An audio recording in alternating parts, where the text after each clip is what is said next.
সিলেটের ১৩ ফুট উচ্চতার হনুমান প্রতিমা সবাই দেখে ফেলেছেন। এবার চলুন আমার সাথে আবারও একবার দেখে ফেলুন। এই প্রথমবার আমরা সবাই মিলে হনুমান পূজা দেখতে গেলাম। তো হাই এভরিওয়ান, কেমন আছো? আমি কেয়া। সিলেটে হনুমান পূজা হয়ে থাকলেও এই প্রথমবার বোধহয় এত বড় করে প্রচার হয়েছে, যার কারণে আমরাও চলে গিয়েছিলাম দেখতে। আমি, আমার ফ্রেন্ড ত্রিনা আর আমার ছোট বোন সোনালি, আমরা একসাথে, আর মা আর কণিকা একসাথে আসছিলেন বাসা থেকে একেবারেই কাছে। আর এই যে আমরা ঢুকছি, খুবই এক্সাইটেড ছিলাম আমরা। আর আমাদের কোথাও যাওয়া মানে হচ্ছে কোনো প্ল্যান ছাড়া হুটহাট যাওয়া। আর এই যে দেখুন কি সুন্দর সাজিয়েছেন ওনারা। আর আমরা ভিতরে মানুষ ঠেলে ঢুকেছি, প্রচুর ভিড় ছিল, সবাই দেখতে এসেছে সিলেটের।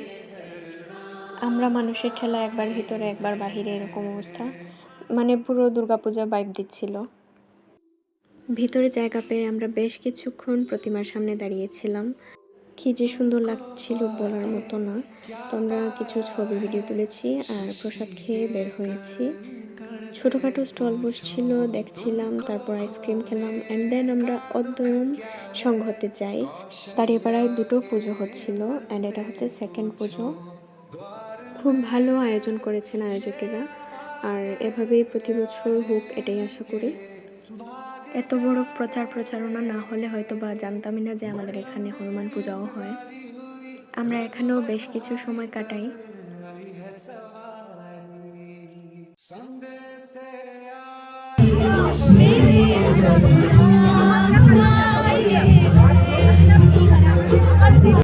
এখান থেকে বের হয়ে দাঁড়িয়াপাড়ার বিখ্যাত গোপালবাবুর মিষ্টি কিনতে চলে যাই আমরা।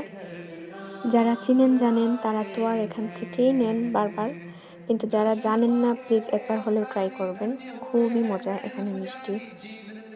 তারপর আমরা দাঁড়িয়াপাড়ার ভিতরেই যে রক্ষাকালী মন্দির আছে সেখানে চলে যাই। দুর্গাপূজায় তো গেলে তেমন একটা সুযোগ পাওয়া যায় না, অনেক ভিড় থাকে, বসার বা দাঁড়ানোরও সুযোগ হয় না মাঝে মধ্যে। তো আমরা এখানে ভিড় কম থাকায় বেশ কিছুক্ষণ বসেছিলাম।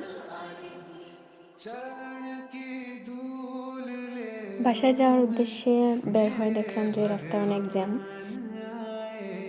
গল্প করতে করতে তারপর আইসক্রিম নিয়ে বাসায় চলে আসি।